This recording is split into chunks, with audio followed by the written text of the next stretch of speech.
Ah, il faut peut-être refaire, il faudra proposer ça à Brigitte tout à l'heure.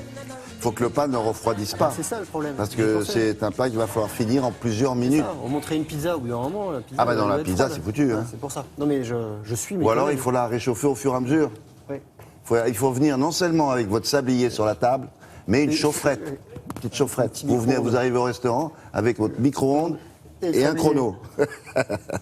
Bon, on s'intéresse maintenant à cette équipe de volley. On va s'intéresser à cette équipe de volley qui est en forme. C'est le tournoi de qualification olympique. C'est un tournoi donc pour décrocher un ticket pour aller à Rio, au JO cet été. Deuxième match pour les Français, deuxième victoire. Ça se passe à Berlin. On regarde ce qui s'est passé hier soir. Il n'y a que le vainqueur qui va à Rio. Que le vainqueur sur ce tournoi-là. Les Français, à gauche de l'écran en rouge, avaient fait le show la veille pour battre les Russes champions olympiques. Hier soir, à défaut de spectacle face à la Finlande, les champions d'Europe, donc les Français ont assuré l'essentiel. Victoire 3-0. Les Finlandais étaient déjà éliminés de la course à la qualification. La France, elle, est leader de son groupe et elle est bien partie pour se hisser en demi-finale. Ce soir, match face à la Bulgarie. Rappelons, vous l'avez dit, que seul le vainqueur de ce tournoi décrochera son ticket pour Rio. Et William, les deux suivants, je vais vous le dire, les deux suivants pourront participer à un autre tournoi de qualification olympique, la dernière chance, qui se déroulera en mai au Japon. Alors ils en acceptent combien d'office? Alors il y en a déjà 2, 3. Non, là il y aura 12 en tout. Il y aura 12 équipes à travers le monde qui iront participer au tournoi olympique là-bas à Rio. Non mais vous m'avez dit systématique. Là il y en a un. Et ensuite le vainqueur du tournoi suivant sera aussi qualifié. Il y a différents tournois en ce moment à travers le monde sur différents continents. Nous là pour avoir une qualification pour les JO.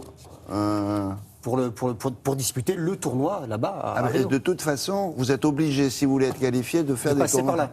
Ou il fallait gagner sur une autre compétition précédente. Les Français le championnat d'Europe qu'ils ont gagné ne faisait pas partie de cette compétition qu'il fallait gagner. Voilà. On parle un peu de handball.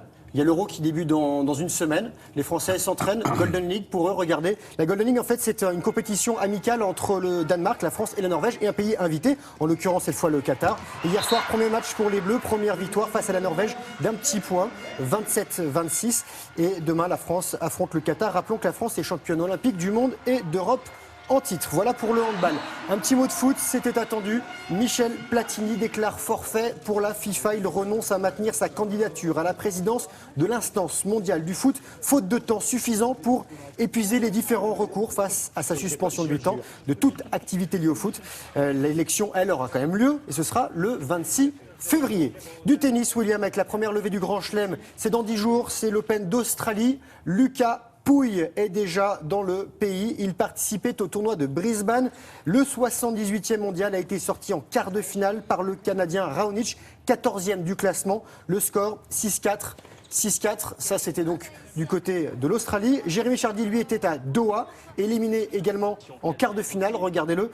Le Français, 31e, a été dominé par un garçon moins bien classé, l'Ukrainien Marchenko, 94e. Défaite en 2 manches, 6-3, 7-6. Et Marchenko, lui, affrontera au prochain tour Rafael Nadal, ex-numéro 1, désormais 5e. Le Mallorquin a eu du mal à se débarrasser du Russe Kuznetsov, 6-3, 5-7. 6-4. Et Monsieur Djokovic, le patron du circuit, lui a dû batailler pour se défaire d'un Argentin meilleur, 6-3, 7-5. Dans le dernier carré, le Serbe affrontera le Tchèque Berdych, qu'il a déjà battu 21 fois en 23 confrontations. Voilà le point jusqu'au bout. Il n'y a pas de son. Non, il n'y a pas de son. Il n'y a pas de son. Non. Vous savez, parfois on a les enregistrements avec les commentaires des autres chaînes. Voilà, donc on fait ce qu'on peut. J'ai un super monteur qui essaye de faire ce qu'il peut avec le son. D'accord. Voilà. Non, sinon on pourra mimer ou bruiter. Oui, faites ça, voilà. tout fait. Là, vous voulez bruiter, c'est du Dakar. Oui, c'est bien ça aussi. C'est pas mal. C'est le Dakar, c'est en Bolivie, parce qu'ils étaient en Argentine, maintenant ils sont en Bolivie. Regardez, c'est Sébastien Loeb qui n'arrête pas de gagner. 3e victoire d'étape pour le nonuple champion du monde des rallyes. Sébastien Loeb et son copilote Daniel Elena, que l'on salue. À l'issue de cette 5e étape, Jujuy Uyuni, 642 km, le duo franco-monégasque est leader du général. Et en moto, c'est l'Australien Toby Price qui a été le plus rapide. Le Portugais Paulo Gonçalves est leader. Et on va terminer avec de la voile.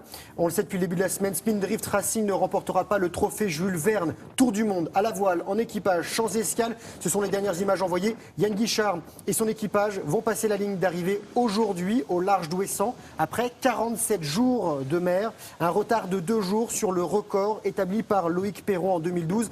Qui était donc 45 jours, 13h42 minutes. L'autre concurrent, Idexport, arrivera lui aussi en fin d'après-midi.